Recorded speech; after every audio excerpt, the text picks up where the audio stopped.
Protestantisme adalah hasil protes kepada ajaran Katolik. Kalau mereka tidak protes, berarti mereka tidak ada. Berarti kalau Descartes bilang apa, Santos? Ya. Descartes bilang apa? Sudah lupa ya. Aku berpikir maka aku hidup. Maka aku ada. Protestantisme bilang, aku protes maka aku ada. Tukang protes ya. Ya. Lihat semua, kitab suci Katolik bilang, inilah benar-benar tubuhku, mereka bilang simbol. Yesus bilang, Petrus, gembalakanlah domba-dombaku, mereka bilang, tidak usah, semua jadi gembala. Yesus serahkan Roh Kudus kepada para rasul, terima Roh Kudus, barang siapa kamu ampuni dosanya, dosanya diampuni, mereka bilang, mengaku langsung kepada Tuhan Allah.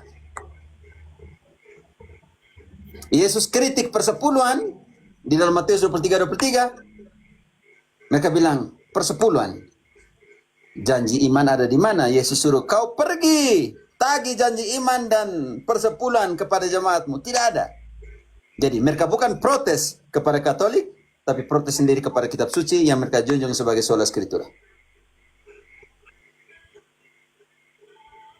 Ada Protestan yang mau protes, silakan naik. Aduh, ada Protestan yang pendeta yang mau protes, silakan naik.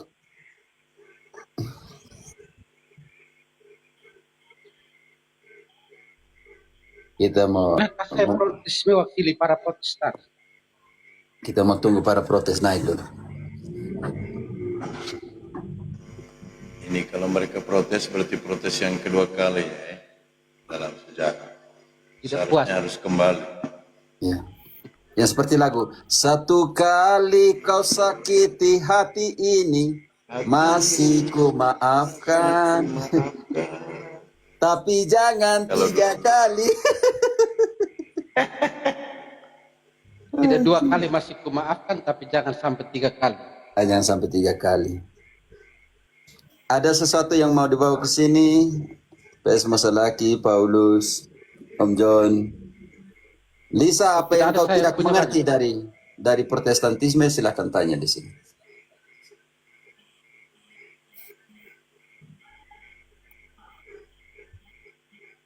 Ada Gian, Friska? Tidak ada. Romo, selamat malam. Malam, John. Ya. Silakan, John. Ya. Kemarin ada program dari sekolah tempat saya, sekolah itu untuk berziarah.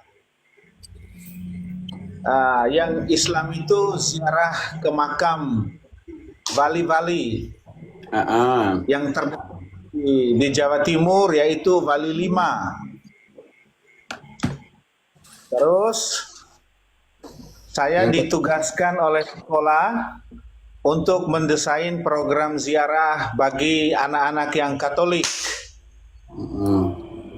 Setelah saya desain kegiatan ziarah anak-anak Katolik di Posaran Kediri, saya dapat telepon dari orang tua murid yang Protestan.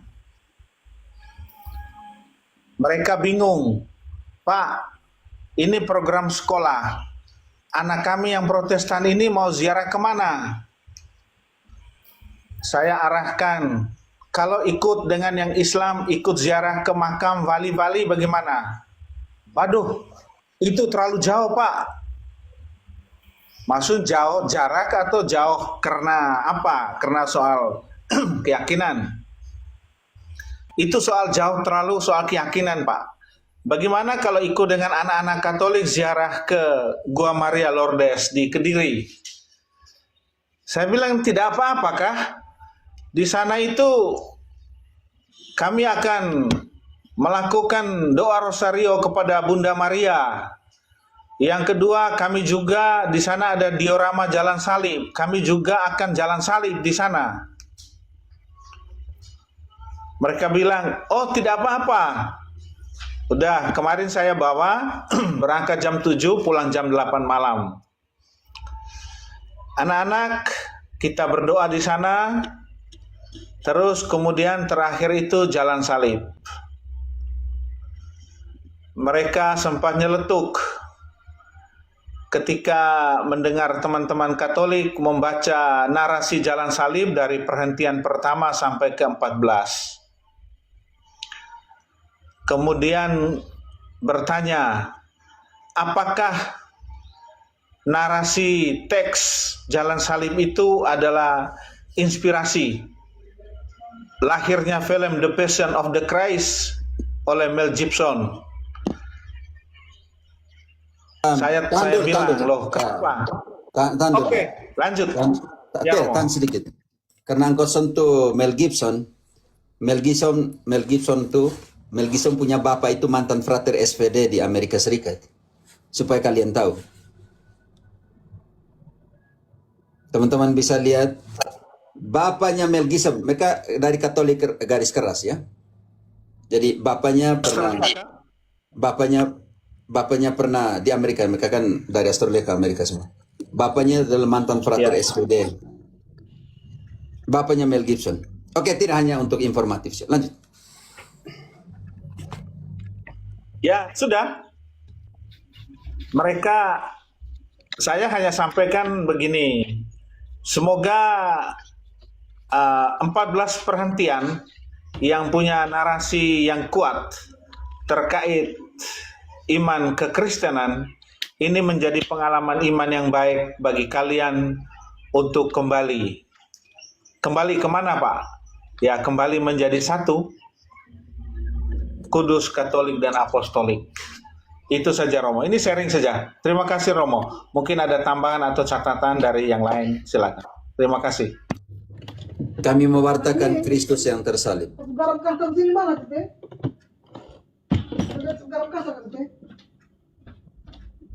Engkau dan saya hanya mewartakan Kristus yang tersalib. 1 Korintus 1 ayat 18-nya dulu. Oke, 1 Korintus 1 ayat 18, Pak.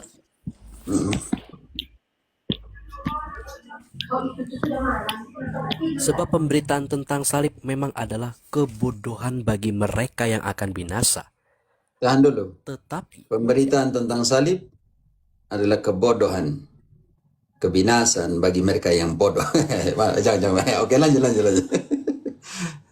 Tetapi bagi kita yang diselamatkan, pemberitaan salib itu ialah kekuatan Allah.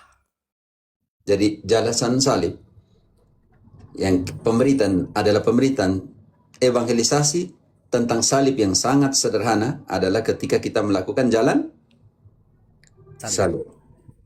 Dan dengan demikian evangelisasi tentang salib itu sendiri adalah kekuatan Allah untuk kita. Perhatian, kau sudah 24 sudah? Belum? Kenapa, Pak? 24-nya sudah dia. 18 sudah ya. Sekarang lari ke 23-24. Sama yang 1 Korintus yang sama. 23. Oke, baik. 23 dan 24. Tetapi kami memberitakan Kristus yang disalibkan. Untuk orang-orang Yahudi, suatu batu sandungan. Dan untuk orang-orang bukan Yahudi, suatu kebodohan. Tetapi untuk mereka yang dipanggil, baik untuk orang Yahudi maupun orang bukan Yahudi, Kristus adalah kekuatan Allah dan hikmat Allah. Salib adalah kekuatan Allah dan hikmat Allah. Karena itu kami mewartakan Kristus yang tersalib. Filipi 3:18 Paulus bilang begini, aku berkata kepadamu sambil berulang kali dan sambil menangis, kenapa kalian menjadi seteru musuh salib Kristus? Filipi 3:18, Pater. Yo. Oke. Karena seperti yang telah kerap kali aku katakan padamu dan yang kunyatakan saat ini sambil menangis. Banyak orang yang hidup sebagai seteru salib Kristus. Cukup sudahkah yang menjadi seteru salib Kristus terus? Ingat, salib itu di mana anak domba Allah dikurbankan. Ini penting. Salib itu altar ya teman-teman, di mana anak domba dikurbankan. Orang Israel tiap-tiap hari imam-imam mempersembahkan anak domba di altar. Bantu dulu Keluaran 29 ayat 36. Mereka mempersembahkan anak domba di atas altar. Ulangan berapa, Ter? Keluaran. 29 ayat 36. Oke, Silakan Friska kalau sudah. Tiap-tiap hari haruslah engkau mengolah seekor lembu jantan menjadi korban penghapus dosa untuk mengadakan pendamaian.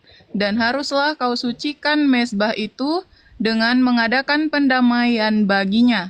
Haruslah engkau mengurapinya untuk menguduskannya. Lanjut. 7 hari lamanya haruslah engkau mengadakan pendamaian bagi mezbah itu. Haruslah engkau menguduskannya, maka mezbah itu akan menjadi maha kudus. Setiap orang yang kena kepada mezbah itu akan menjadi kudus. Artinya, altar itu kudus karena persembahan itu menguduskan. Teman-teman, anak domba yang ditaruh di altar itu kudus atau tidak? Digunakan untuk korban penghapus dosa? Iya. Ya, Romo. Ayat 36 mengatakan tiap-tiap hari imam-imam Yahudi mempersembahkan anak domba untuk kurban penghapusan dosa. Sekarang, dan altar yang menerima kurban penghapus dosa itu kudus atau tidak kudus? Kudus. Oke, kudus. Teman-teman yang tidak tanya bisa turun supaya bisa ganti-ganti. Oke. Kudus. Sekarang kita lihat di Perjanjian Baru. Siapakah anak domba Allah yang menghapus dosa dunia? Yohanes 1 ayat 4 ayat 29. 1 ayat 29. Pada keesokan harinya Yohanes melihat Yesus datang kepadanya dan ia berkata, "Lihatlah anak domba Allah yang menghapus dosa dunia." Lihatlah anak domba Allah yang menghapus dosa dunia. Dosa dunia. Pertanyaan saya ini, anak domba ini mati di mana? Dipersembahkan di mana?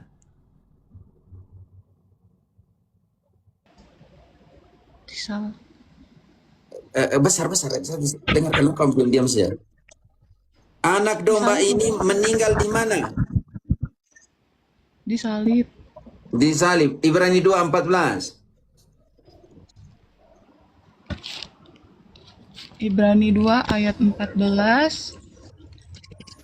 Karena anak-anak itu adalah anak-anak dari darah dan daging, maka ia juga menjadi sama dengan mereka dan mendapat bagian dalam keadaan mereka, supaya oleh kematiannya ia memusnahkan dia, yaitu iblis yang berkuasa atas maut. Artinya, dia mati di mana?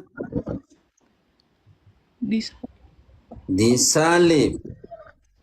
Mengalahkan apa? Maut. Mengalahkan maut. Di manakah anak domba Allah yang menghapus dosa dunia di dalam Perjanjian Baru dipersembahkan? Disalib, Romo. Disalib. Makanya Paulus tadi kami mewartakan salib Kristus, yang bagi orang lain adalah kebinasan, tetapi bagi mereka yang percaya dan menerima salib itu adalah apa tadi? Perhatian, masih ingat? Adalah apa? Kekuatan Allah. Ya. Jadi John, terima kasih engkau sudah antara anak Protestan juga memahami misteri salib itu. Pewartaan yang paling nyata, real, dan sederhana dari misteri salib itu, ketika kalian nanti setelah Rabu Abu ini, mulai kita ini akan melakukan tiap Jumat kenangan perjalanan Yesus jalan salib. Itu pewartaan yang sangat nyata dan sederhana. Memahami misteri salib itu sendiri. Begitu John. Saya tambah untuk John ya, supaya Iya, mengerti iya. sedikit Iya, dan Pak. kekuatan untuk dia bisa. Oke, Pater, silakan. Kebetulan tadi berbicara tentang rosario itu. Kita berdoa rosario dalam gereja Katolik, sebenarnya kita mendekatkan diri untuk lebih menghayati, lebih memahami, dan juga mengenal Kristus yang tertulis dalam keempat Injil itu, Matius, Markus, Lukas, dan Yohanes. Jadi doa-doa rosario itu adalah sangat biblis. Seperti contoh misalnya, melalui misteri gembira, kita merenungkan awal inkarnasi Allah menjadi manusia melalui Maria sebagai Bunda Allah. Kabar sukacita kepada Maria, Romero pasti tahu, Lukas bab 1 ayat 26 sampai 38. Kunjungan Maria kepada Elizabeth, Lukas bab 1 39 sampai 56. Kemudian kelahiran Yesus, Lukas bab 2 ayat 1 sampai 20. Persembahan Yesus di bait Allah, Lukas bab 2 ayat 22 sampai 40. Dan yang peristiwa yang kelima itu apalagi? Penemuan Yesus di bait Allah. Itu Lukas 2 ayat 41 sampai 52. Itu baru peristiwa gembira. Kemudian kita coba masuk lagi peristiwa terang. Itu bersama Bunda Maria kita merenungkan kehidupan awal Yesus, permandian, pemberitaan kerajaan Allah, sampai pada penetapan Ekaristi, malam perjamuan terakhir itu. Yesus dibaptis di Sungai Yordan, peristiwa pertama, Matius bab 3 ayat 16 sampai 17. Yesus menyatakan dirinya dalam pesta pernikahan di Kana, Yohanes bab 2 ayat berapa? Ayat 11. Yesus memberitakan kerajaan Allah dan menyerukan pertobatan, Matius bab 4 ayat 17 sampai 23. Kemudian transformasi di Gunung Tabor, Matius bab 17 ayat 1 sampai dengan 5. Sampai dengan 9. Dan peristiwa yang terakhir itu pengangkatan Ekaristi, ya. Itu Markus bab 14 ayat 22 sampai 24. Itu contoh. Saya tambah satu lagi ya, supaya untuk mempertegas, ada 5 tapi cukup beri 3 saja. Peristiwa sedih misalnya, bersama Bunda Maria kita merenungkan misteri Paskah yang berawal dari sengsara sampai pada kematiannya disalib untuk penebusan umat manusia. Yesus berdoa di Taman Getsemani, peristiwa pertama, Lukas bab 22 39 sampai 46. Kemudian Yesus di mana lagi? Didera, Yohanes bab 19 ayat 1 sampai 3. Yesus dimahkotai duri, Yohanes bab 19 2 sampai 3. Yesus memanggul salib, Lukas bab 22 ayat berapa lagi? 26 sampai 32. Dan yang terakhir itu Yesus wafat di salib, Lukas bab 23 44 sampai 49. Dan juga masih ada beberapa dua peristiwa yang lain ya. Karena itu penjelasan lanjutan bahwa Maria sebenarnya tidak secara pasif, melainkan ia bekerja sama dengan Allah, dengan penyelamat umat manusia, dengan iman serta kepatuhannya yang bebas. Maka itu untuk orang Katolik, sekalipun di framing kiri kanan, berdoa rosario berarti kita bersama Maria merenungkan seluruh misteri karya penyelamatan Yesus yang skriptura. Saya tekankan sekali lagi, yang skriptura, bukan yang sola skriptura. Karena apa? Maria adalah model kaum beriman yang sungguh beriman pada Allah. Maria juga adalah model ketaatan kepada manusia. Jadi supaya saya jangan omong lama-lama, karena ini Pater Afif punya bagian ayat-ayat itu. Rosario sebenarnya,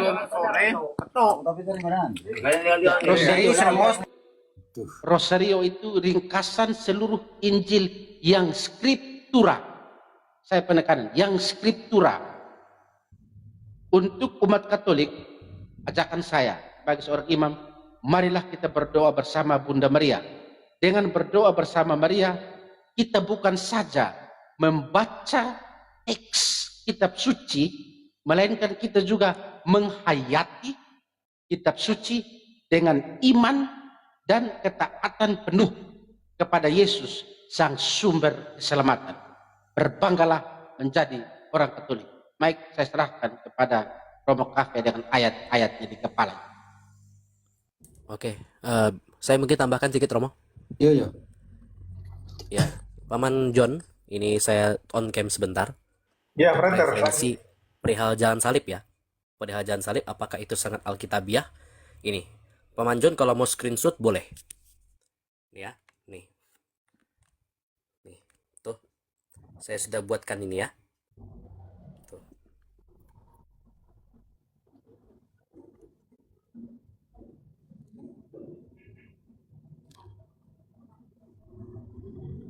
Ya, silakan kalau Paman John mau screenshot boleh. Ya. Kirim ke WA ya, Frater, atau apa ya? Oh ya, nanti DM saya saja ya. Ya, oke, Frater. Lanjut. Oke. Jadi nanti kalau misalkan bertanya apakah jalan salib yang dilakukan oleh gereja Katolik itu ada dasarnya? Iya, Kita ada biar dasarnya. Ada dasarnya dan semuanya sangat-sangat alkitabiah sesuai dengan nubuatan dari karya sastra lama di Perjanjian Lama dan digenapi dalam tulisan-tulisan Paulus. Itu. Oke, saya kembalikan ke Romo. Oke. Jadi kehidupan devosional di gereja Katolik itu bukan tanpa dasar biblis.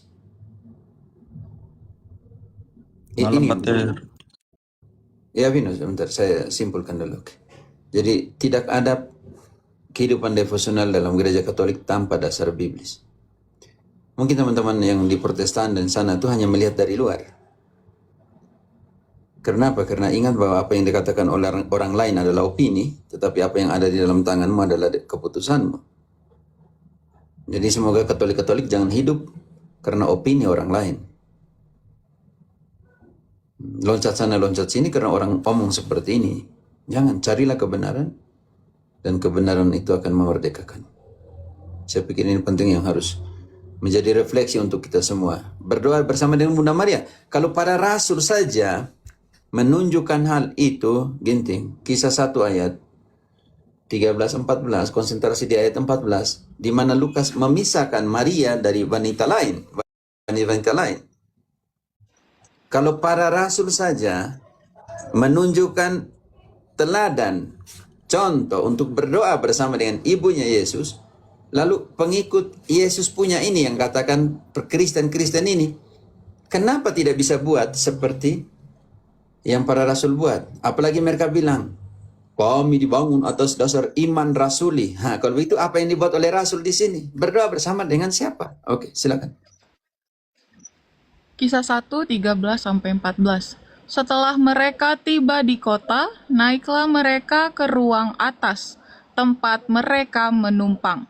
Mereka ini itu siapa? ialah Mereka itu siapa? Oke, 1. Petrus dan Yohanes, Yakobus dan Andreas, Filipus dan Thomas, Bartolomeus dan Matius, Yakobus bin Alfeus, dan Simon orang Zelot, dan Yudas bin Yakobus.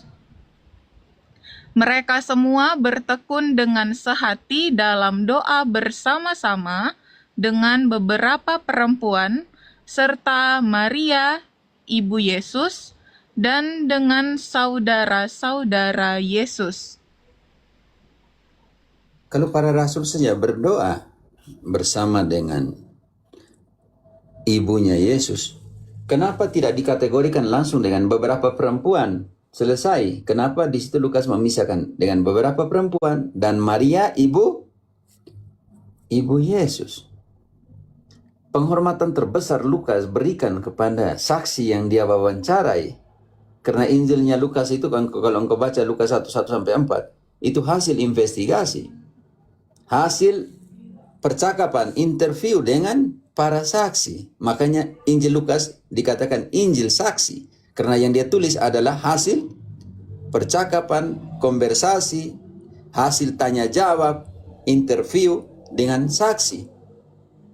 Kalau Lukas yang sama, dan Lukas yang sama yang menulis kisah, walaupun Protestan tahu bahwa kisah ditulis oleh Lukas dari Katolik, karena mereka tidak ada zaman itu, baru ada abad ke-16, berarti informasi yang pertama yang didapat ya harus dari gereja yang sebelumnya. Dalam pengertian ini, yaitu gereja Katolik, karena Luther keluar dari Katolik. Maksud saya seperti ini, jadi penghormatan terbesar dari yang menulis itu dan memberikan tempat khusus kepada Maria. Kenapa tidak gabungkan dengan perempuan-perempuan? Selesai. Kenapa? Dengan beberapa perempuan dan Maria ibu Yesus. Kenapa dipisahkan di situ? Ini Lukas loh yang tulis. Lukas yang pertama menulis tentang kisah di mana Sabda menjadi manusia dalam proses, dalam misteri inkarnasi melalui visitasinya malaikat, anunsiasinya malaikat kepada Maria. Kalau begitu Lukas tahu dari siapa? Sedangkan ditulis pertama di Lukas 1 ayat bab 1 ayat 1 sampai 4 mengatakan semua yang dia tulis itu benar karena itu adalah hasil dari penelitian kepada para saksi. Berarti Lukas ini tukang tipu bagi Protestan yang menulis bahwa Maria diberi tempat khusus di dalam bagian pertama dalam misteri inkarnasi. Yesus jadi manusia, lahir dari seorang perempuan. Berarti di situ Lukas tukang tipu. Ketika mengatakan Roh Kudus akan turun atasmu Maria dan anak yang akan kau lahirkan akan disebut kudus, anak Allah. Lukas tukang tipu ketika mengatakan di dalam Lukas 1 ayat 30. Jangan takut Maria, engkau telah beroleh kasih karunia dari Allah.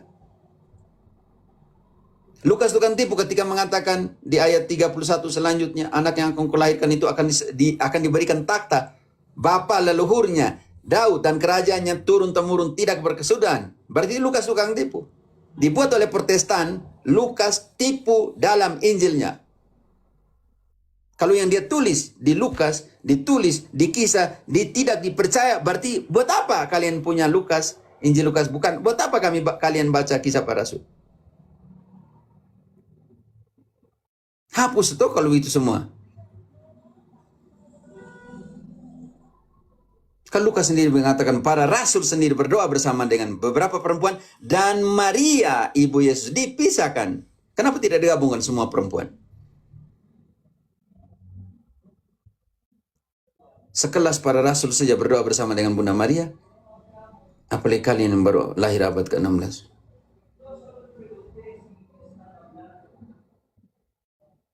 Maksudnya seperti itu ya. Romo, kalau saya tambahkan sedikit, Romo, kalau saya tanggapi itu perihal itu. Tadi ada yang mau tanya, tadi Vincent tanya. Ya, mungkin mereka berpikir gini, Romo. Maria tuh nggak layak, gitu, Romo. Itu mereka yang selalu katakan. Maria tuh nggak layak, nggak ada apa-apanya Maria itu, kata mereka lah. Bagi mereka Maria tidak layak, tapi bagi Tuhan Allah berkenan. Lukas 1 ayat 29. Maria takut loh, Rizka, 29:30. Maria terkejut mendengar perkataan itu, lalu bertanya di dalam hatinya, Dia tidak apakah berkenan, dia rasa kecil sekali. Dia rasa, wih, saya ini kecil sekali ya. Saya tidak layak untuk karunia yang besar seperti itu. Oke. Bertanya dalam hatinya.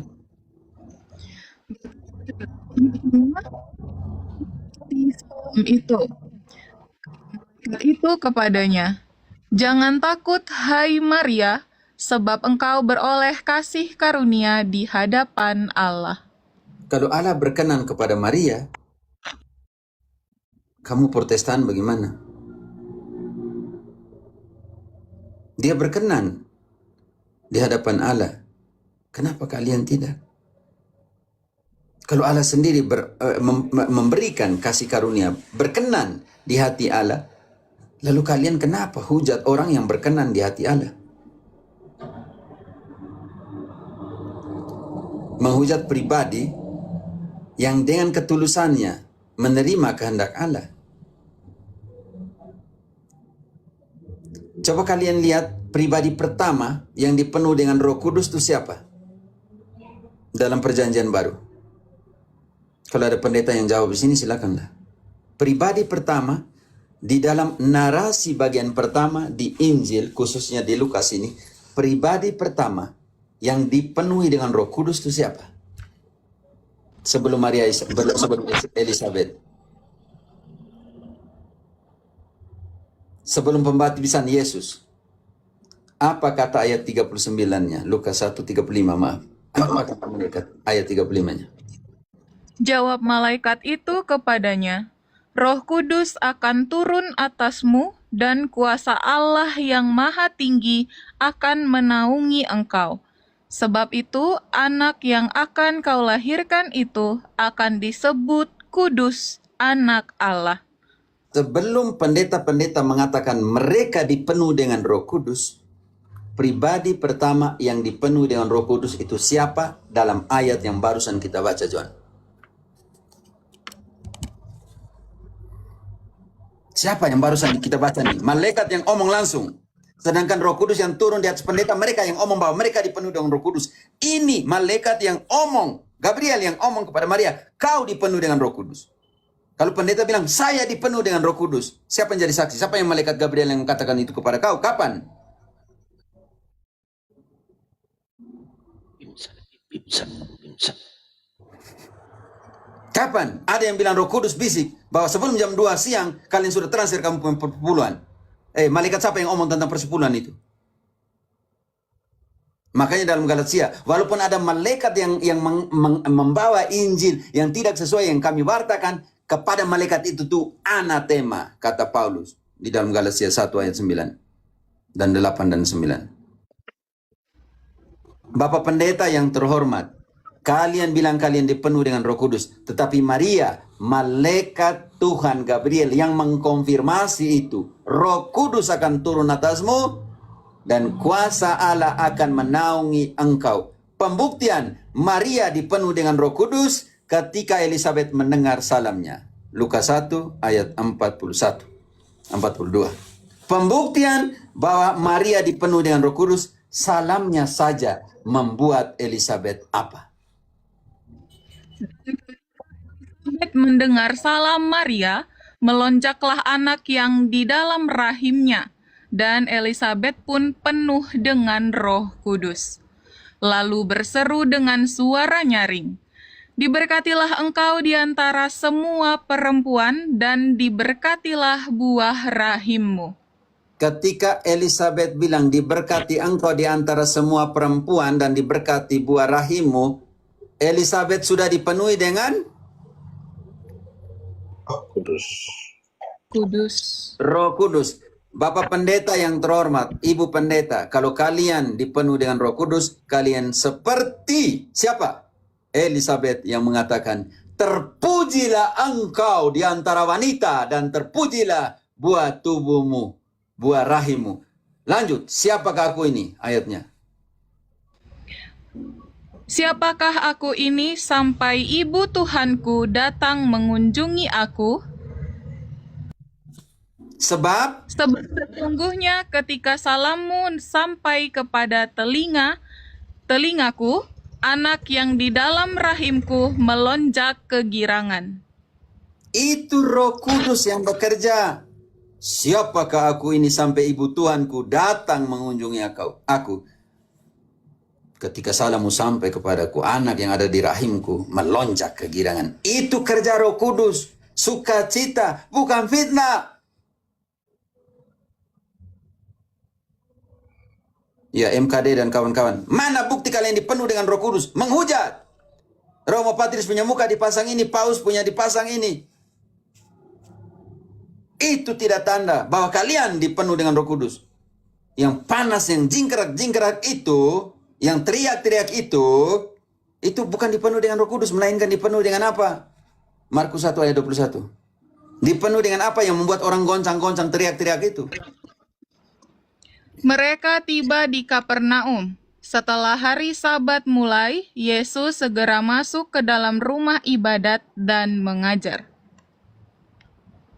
Mereka takjub mendengar pengajarannya, sebab ia mengajar mereka sebagai orang yang berkuasa, tidak seperti ahli-ahli Taurat. Ketika Romo Patris mengajar dengan logika, dengan semuanya, tidak seperti ahli-ahli Taurat yang suka cari ayat ini pasang di sini, cari ayat sini pasang di sini, suka copot-copot.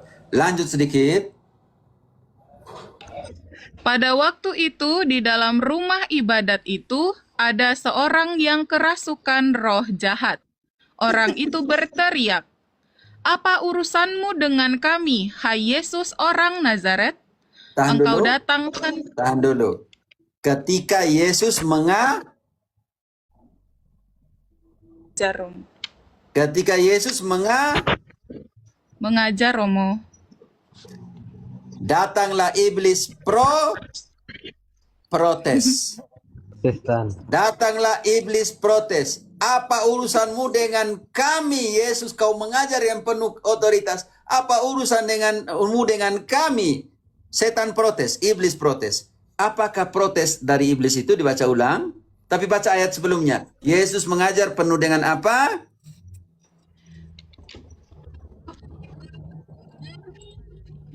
Friska, sinyal. Bantu dulu, Frater. Iya, Romo. Loh, Sinyalmu. Tidak dengar Ya, sama sekali. saya aja Romo. Oke, saya aja. Markus 1 ya Romo. Ya, ayat 21. Mereka tiba di Kapernaum. Setelah hari Sabat mulai, Yesus segera masuk ke dalam rumah ibadat dan mengajar.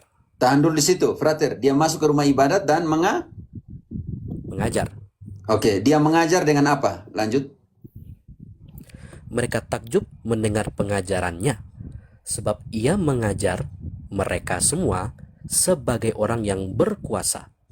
Tidak Mengajar seperti dengan ahli-ahli penuh Taurat. otoritas. Mengajar dengan penuh otoritas. Tidak seperti... Ahli-ahli Taurat. Oke, apa yang dibuat oleh ahli-ahli Taurat? Tahan dulu di situ.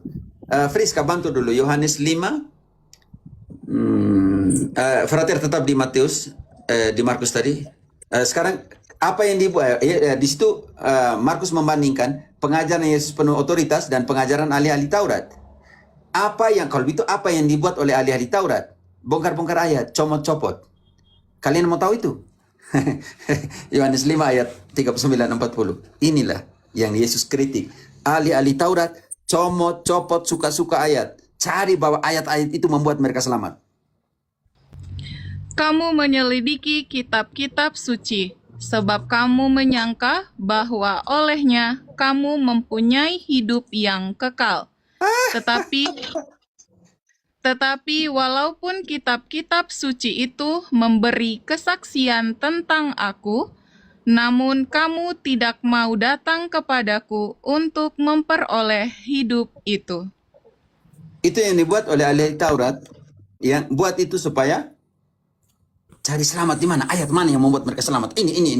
Tapi datang kepada Yesus tidak mau. Inilah tubuhku, bab 6 dan nanti ke depannya. Inilah tubuhku. Mereka tidak mau ambil, mereka tidak mau makan, mereka tidak mau terima, mereka bilang simbol.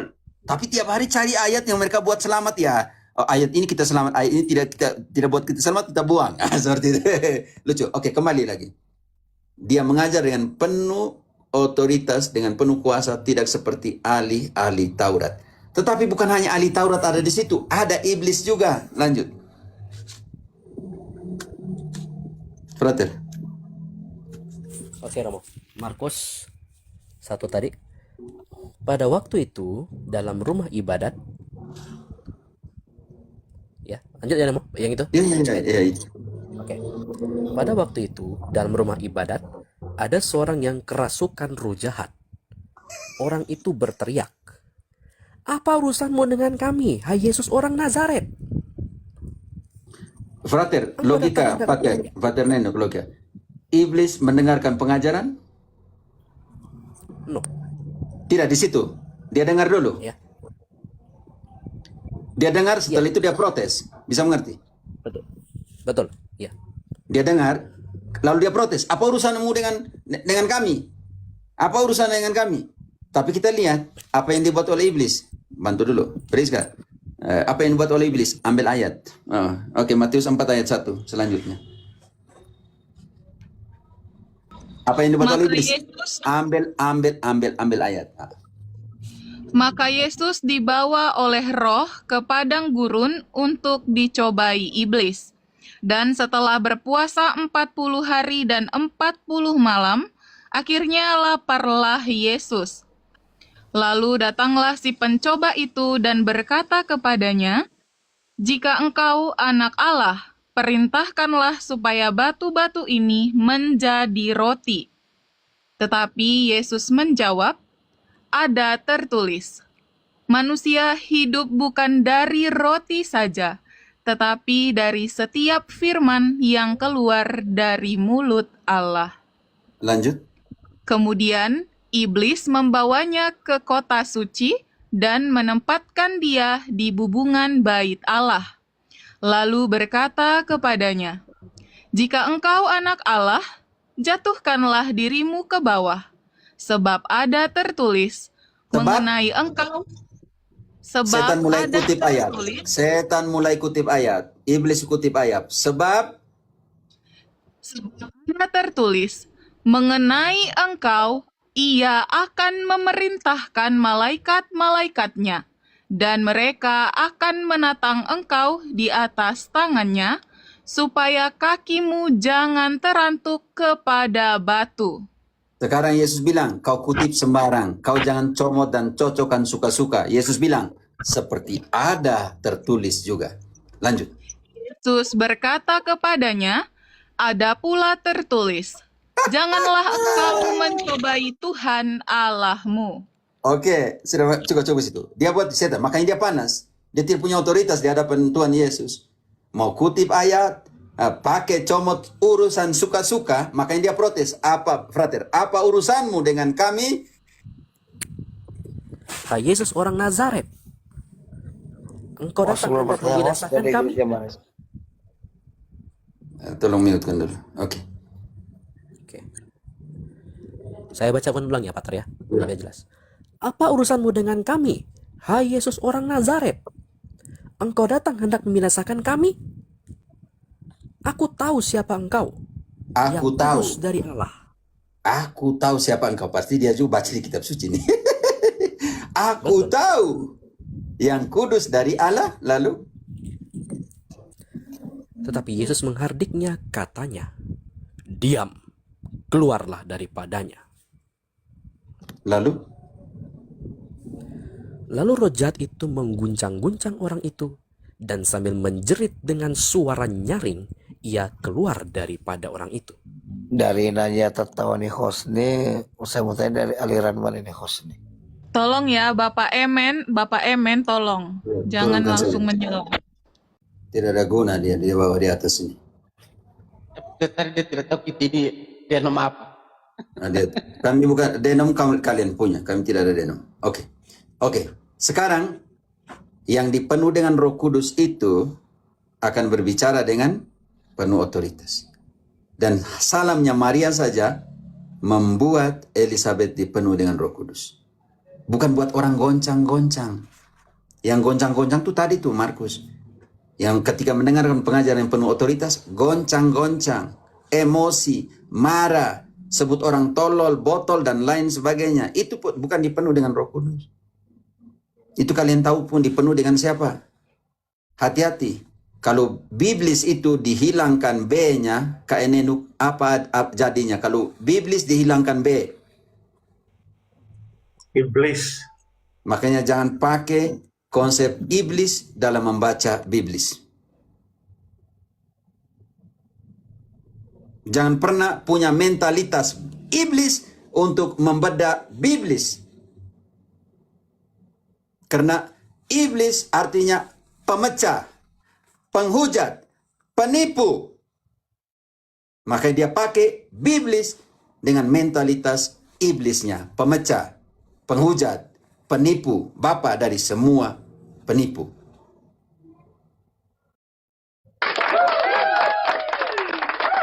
Tolong gunakan kitab suci dengan mentalitas biblis, bukan mentalitas iblis. Tolong, saya harapkan itu.